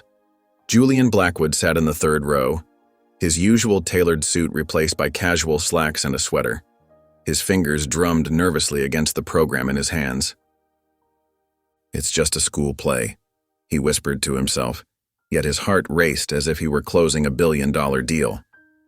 The lights dimmed, and the audience quieted. Julian leaned forward slightly, eyes fixed on the stage. When Leah appeared with her kindergarten class, his breath caught. There, woven into her dark hair, was a small pink ribbon, faded but beautiful. Evelyn's ribbon. The same one he'd found carefully preserved in a small box labeled "Important Things" among Evelyn's possessions. Lila had insisted on pinning it into her sister's hair that morning. "It has to be tight," she had said seriously, her little fingers working with surprising precision. Evelyn would want it perfect. Now, as Leah recited her 2 lines about being a flower in springtime, Julian felt tears gathering in his eyes. She spoke clearly, without hesitation, and when she finished, she gave a little curtsy that made the audience chuckle warmly. Julian's hands hurt from clapping so hard. It was such a simple thing. A school recital, children in paper costumes singing slightly off-key songs about seasons. But for Julian, it represented everything he had missed with Evelyn. Her first words, her first steps, her school plays and achievements. All gone. Yet here he was, present for these moments with Leah and Lila, moments he would have overlooked entirely just months ago. When the performance ended, Julian made his way through the crowd of parents to find the twins. They spotted him first, running toward him with excited squeals. "Did you see me?" Leah asked, bouncing on her toes. "I didn't forget any words." "You were perfect," Julian said, kneeling to their level. "Both of you." Lila, who had been a tree with no speaking lines, beamed just as brightly as her sister. "We have something for you," she said, suddenly serious. From behind her back, she produced a slightly wrinkled piece of construction paper in a simple frame, clearly helped by their teacher. Julian took it carefully. The drawing showed 3 stick figures holding hands under a massive rainbow. One tall figure labeled Dad, and 2 smaller ones labeled Us. Above them, floating in the sky, was another figure with wings, labeled simply Her. Julian's vision blurred with tears. He pulled both girls into a tight embrace, the frame pressed carefully between them. "Do you like it?" Leah whispered against his shoulder. "It's the most beautiful thing I've ever seen," Julian answered truthfully, his voice breaking. Around them, other families moved toward the exit, chattering about dinner plans and bedtimes. But Julian remained kneeling, holding his daughters close, feeling the weight of the moment settle into his heart. They weren't just 3 people finding comfort in each other, they were a family, bound together by love and by the memory of someone who would always be part of them. Eventually, Julian found himself sitting alone in his study late one evening. The house was quiet, with Leah and Lila already tucked into bed. He stared at the framed drawing they had given him after the recital, his fingers tracing the stick figure with wings labeled Her. "Evelyn," he whispered, the name still catching in his throat. Though he had learned so much about his daughter in the past months, her kindness, her strength, her love for the twins, there was still a gaping hole in his heart. He had never stood at her grave, never said goodbye, never told her all the things a father should tell his daughter. Julian opened his desk drawer and pulled out a small box. Inside was Leah's pink ribbon from the recital, carefully removed and saved. Next to it, he placed a recent photo of himself with the twins at the park, all 3 smiling widely at the camera. These were pieces of the life Evelyn never got to see, the family that had formed in her absence. With trembling hands, Julian took out a sheet of his expensive stationery and uncapped his pen. The words came slowly at first, then in a rush. "My dearest Evelyn," he wrote. "I don't know how to begin a letter to a daughter I never met. There are no words big enough to hold my regret, my love, my pride in who you became without me." Tears splashed onto the paper as Julian poured out everything he wished he could have told her, about his life, about how the twins had changed him, about how he would spend the rest of his days trying to be worthy of being called their father. He wrote until his hand cramped and the pages were filled with his messy, emotional scrawl. The next morning, Julian found Leah and Lila already awake, coloring quietly at the kitchen table. "I need to ask you something," he said, sitting down between them. "I'm going to visit Evelyn's grave. It's something I need to do." The twins looked up at him with their solemn eyes. "Would you like to come with me?" Julian asked gently. "Only if you're ready. It might be sad." Lila put down her crayon and reached for Julian's hand. "We've always been ready," she said with that uncanny wisdom that still surprised him. Leah nodded in agreement. Evelyn would want us all together. Julian gathered the small treasures he had prepared, the ribbon, the photograph, his letter, and placed them in a simple wooden box. These tokens would never make up for his absence in Evelyn's life, but they represented his promise to honor her memory by loving the children she had loved. As he closed the box, Julian felt a strange peace settle over him. The visit to Evelyn's grave would be difficult, but necessary, a step toward healing the wounds of the past and embracing the future they were building together. On that very night, Julian Blackwood drove his sleek black car through the quiet streets with Leah, and Lila buckled in the back seat. The twins were dressed in matching blue dresses, their small hands clutching bouquets of white daisies. Evelyn's favorite flower, Sister Grace had told them. The cemetery gates loomed ahead, their iron scrollwork catching the silver moonlight. Julian's hands tightened on the steering wheel as he turned onto the narrow path that wound between the gravestones. "Are you scared?" Lila whispered to Julian as they parked. Julian looked into the rearview mirror and met her eyes. "A little," he admitted. "But it's okay to be scared sometimes." They walked together through the rows of stones, Julian holding the wooden box containing his treasures, the girls carrying their flowers. The night was cool and clear, stars scattered across the dark sky like diamonds. "There," Julian said softly, stopping before a simple headstone. "That's her." The twins stood on either side of him, their small shoulders pressed against his legs. The stone read, "Evelyn Marie Blackwood, beloved daughter and friend. Her kindness lives on." Julian knelt on the grass, placing the box before the stone. His fingers trembled as he opened it and took out his letter. "I wrote this for her," he explained to the girls. "Would it be okay if I read it aloud?" They nodded solemnly and Julian unfolded the pages. "My dearest Evelyn," he began, his voice breaking on her name. "I never got to hold you, never got to hear you call me Dad. But because of you, I learned how to love. You didn't live in my world, but you changed it." Tears streamed down his face as he continued reading, telling Evelyn about his regrets, his pride in the woman she had become, his gratitude for the gift she had given him in Leah and Lila. "I promise to be the father they deserve," Julian read, his voice growing stronger. "And in loving them, I will honor you every day." When he finished, the twins stepped forward. Leah placed her daisies at the base of the stone. Lila carefully took the pink ribbon from the box and laid it beside the flowers. "We miss you," Lila whispered to the stone. "But we're okay now," Leah added. "We have a dad." Julian placed the photograph and his letter beside their offerings. As he did, a gentle breeze rustled through the cemetery, stirring the leaves in the trees above them. The soft sound seemed to surround them like a whisper. "Did you feel that?" Leah asked, looking up with wide eyes.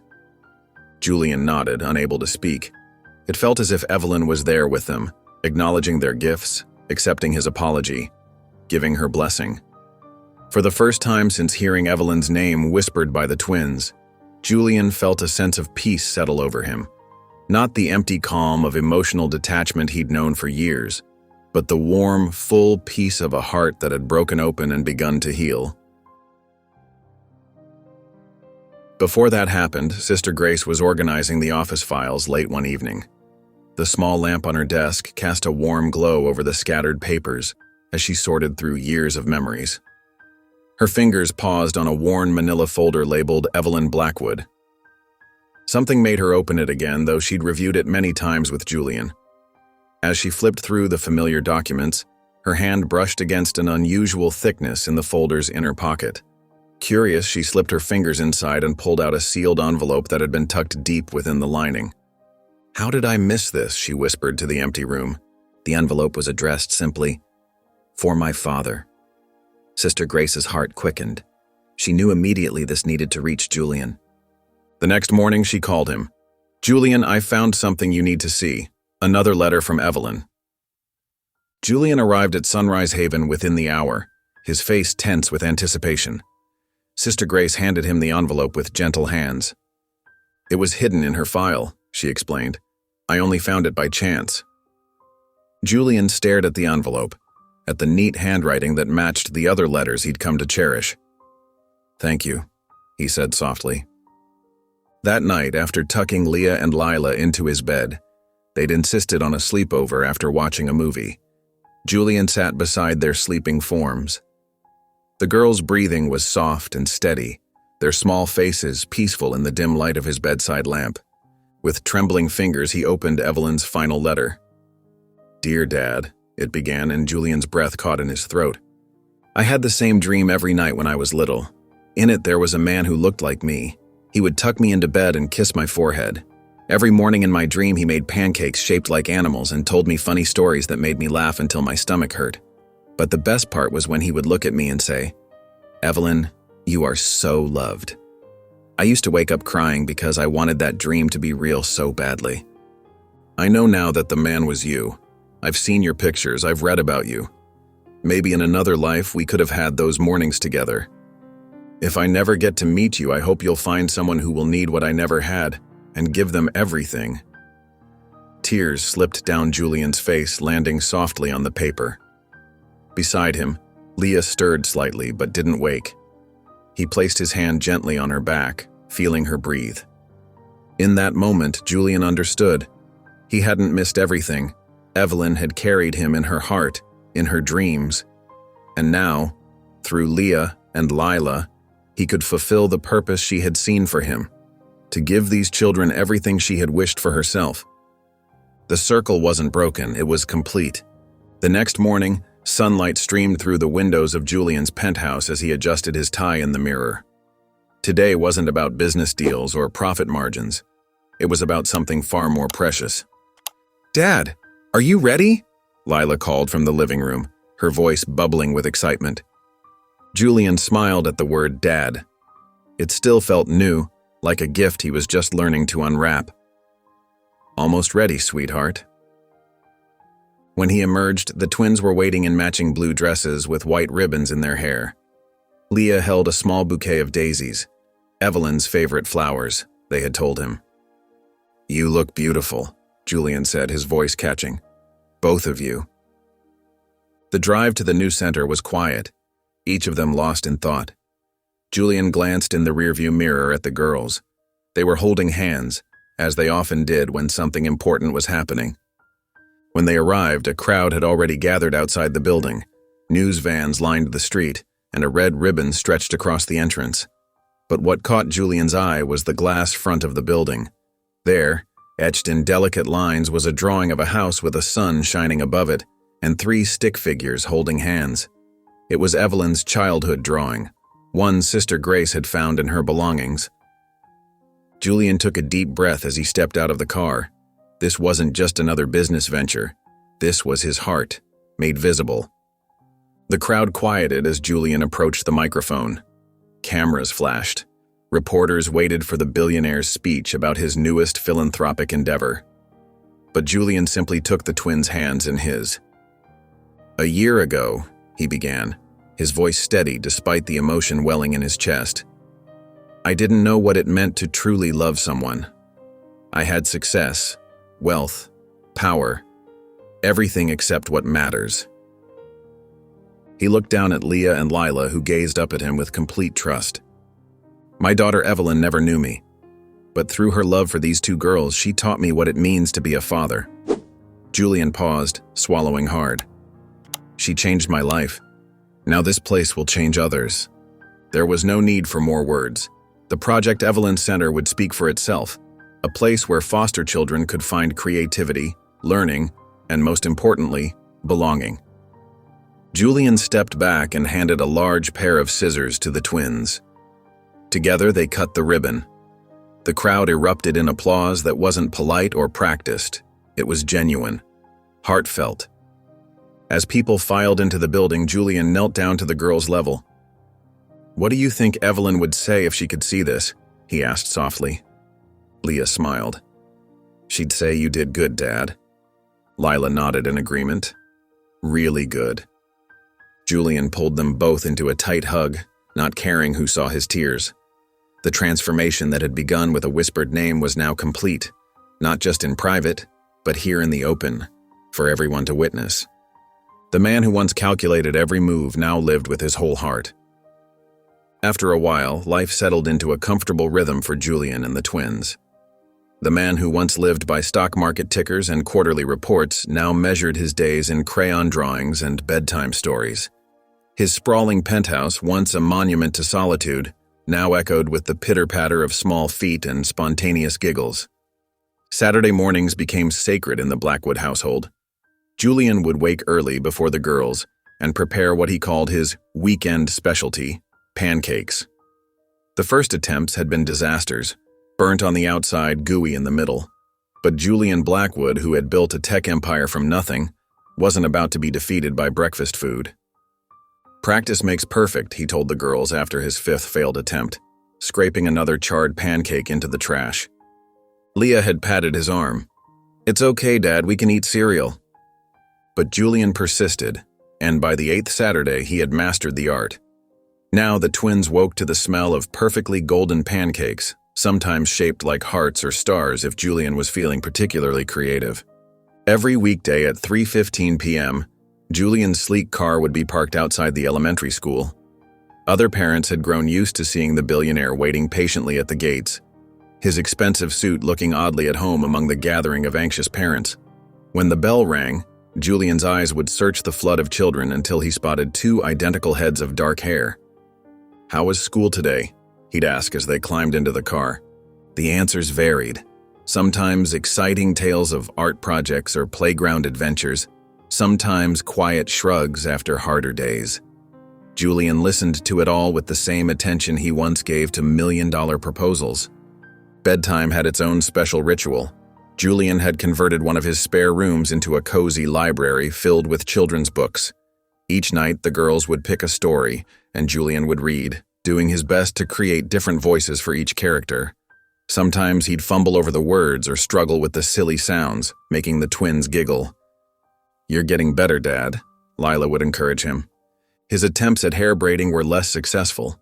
His fingers, once nimble enough to code for 48 hours straight, seemed hopelessly clumsy when faced with the task of weaving strands of hair. "It's lopsided again," Leah would point out, examining her reflection. "And this one's too loose," Lila would add, touching the braid that was already coming undone. Julian would sigh dramatically. "I'm sorry, girls, I think I need more practice." "That's okay," they'd say in unison. "We can teach you." And they did, with endless patience, showing him again and again until his braids, while never perfect, became at least presentable enough for school. One sunny afternoon, as Julian sat on the floor of their playroom helping the twins build a tower of blocks, Lila looked up at him with those solemn eyes that sometimes seemed too wise for her young face. "I think we're your miracle," she said simply. Julian paused, a red block suspended in midair. The word miracle caught him off guard. In his former life, he would have scoffed at such sentimental language. Miracles were for greeting cards and feel-good movies, not real life. But looking at these 2 little girls who had crashed into his world and completely transformed it, he couldn't think of a better word. They had whispered a name that broke him open and then stayed to help him rebuild. They had given him purpose when he'd been merely existing. "No," Julian answered softly, setting down the block and gathering both girls into his arms. "You're my purpose." The twins snuggled against him, accepting his words as easily as they accepted everything else he gave them, with complete trust and unconditional love. Julian's mansion was no longer a showcase of wealth and achievement. It was a home, filled with artwork taped to refrigerator doors, mismatched socks found under couch cushions, and the kind of noise that money couldn't buy, the sound of family. The man who once measured success in dollars and cents now counted it in bedtime kisses and Saturday pancakes. And in that accounting, Julian Blackwood had never been richer. At midnight, the house was quiet. The twins had been asleep for hours, their soft breathing the only sound coming from their bedroom down the hall. Julian Blackwood sat alone in the living room, the fireplace casting a warm glow across his face. The dancing flames reflected in his eyes as he carefully opened a wooden box on his lap. Inside were the precious few belongings of a daughter he'd never met. Evelyn's silver necklace with the letter E, a worn journal with her neat handwriting, the videotape, now transferred to digital, a drawing she'd made as a child. Julian ran his fingers over each item, feeling the weight of what they represented. Not just loss anymore, but something deeper. Connection. Purpose. "You changed everything," he whispered to the empty room. He reached into his pocket and pulled out a photograph taken just last week. It showed him with Leah and Lila at the park, all 3 smiling widely. The girls were hanging from his arms like little monkeys, their faces bright with joy. Julian's smile in the photo wasn't the practiced one he'd used for business magazines. It was real. Crinkled eyes, slightly crooked, completely genuine. He looked at it for a long moment, then picked up a pen and small note card. His hand, usually so steady when signing million-dollar contracts, trembled slightly as he wrote, "You made me a father. Thank you for choosing me." The words were simple but held everything he felt. Julian placed the photo and note carefully into the box among Evelyn's treasures. It felt right, connecting his present to the past that had shaped it. He closed the lid gently and stood up, carrying the box to a built-in bookshelf across the room. He'd installed it himself last weekend, his first home improvement project ever. The top shelf was empty, waiting. Julian placed the box there, high enough to be safe but visible enough to be remembered, not hidden away like a painful secret, but displayed like the treasure it was. "It's not to forget you," he said softly. "It's to honor you." The moonlight streamed through the window, casting a silver path across the room. Julian stood there looking at the box. 6 months ago, he would have been drowning in tears, crushed by the weight of what he'd missed. The regret would have eaten him alive. But tonight was different. Tonight he didn't cry. Instead, a small smile formed on his lips. He thought about how Evelyn's existence had cracked open his cold heart, how her absence had taught him presence, how her love for Leah and Lila had shown him what mattered most. His grief hadn't disappeared. It had transformed. Where there was once only pain, now there was gratitude. Where there was guilt, now there was purpose. Julian touched the shelf one last time before turning away. He would always wonder about the life they might have shared, the birthdays he missed, the father-daughter dances, the conversations they never had. But those thoughts no longer paralyzed him. They reminded him to be present for the 2 little girls sleeping down the hall, to never miss another recital, to make pancakes even when they turned out lopsided, to say "I love you" every single day. Julian glanced back at the box as he turned off the light. In the darkness, he could almost feel Evelyn's presence, not as a ghost that haunted him, but as a light that guided him. "Thank you," he whispered again, this time with a smile. He had let go of regret tonight, but he would never let go of her memory. It wasn't about forgetting. It was about finding peace, about honoring what was lost by cherishing what remained. Julian walked quietly down the hall, pausing to check on Leah and Lila. They slept peacefully, their small chests rising and falling. Tomorrow would bring more laughter, more challenges, more moments to treasure. And he would be there for all of it, present, grateful, whole. Eventually, Julian found himself standing at a wooden podium in the Eastville Elementary School auditorium. The Parent-Teacher Association had invited him to be the keynote speaker for their annual Family Matters event. Just a year ago, he would have declined immediately, citing busy schedules and important meetings. Today, he had rearranged his entire week to be here. The audience was filled with parents, teachers, and children. Julian spotted Leah and Lila in the 3rd row, sitting with Sister Grace. They wore matching blue dresses he had picked out that morning, their hair neatly braided, a skill he had finally mastered after dozens of YouTube tutorials. Lila gave him a thumbs up. Leah blew him a kiss. Julian took a deep breath and looked down at the speech he had prepared. The carefully typed words suddenly felt wrong, too formal, too rehearsed. He folded the paper and slipped it into his pocket. "Thank you for inviting me today," he began, his voice clear but gentler than it had ever been in boardroom presentations. "I was asked to speak about parenthood, but the truth is, I'm still learning every day." He paused, looking directly at Leah and Lila. "Once, 2 little girls whispered one word to me, and it changed my life." The room grew quiet. Julian's voice carried through the auditorium as he told the story of that day at Sunrise Haven, how 2 small children had cracked open his carefully constructed world with a single name. As he spoke, images of their life together flashed through his mind. Leah sitting cross-legged under the sunlight streaming through the window, her tongue poking out in concentration as she drew picture after picture. Lila spinning through their living room in her socks, dancing to music only she could hear. The 3 of them laughing in the kitchen, flour covering their faces after a disastrous attempt at making cookies. "I thought I had everything," Julian continued, his voice growing thick with emotion.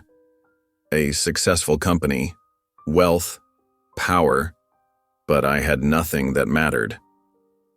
He described holding the twins tight after nightmares, reading bedtime stories, learning to comfort tears and celebrate small victories.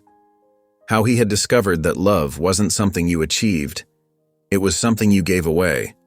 The word they whispered was Evelyn, Julian said, his voice trembling slightly.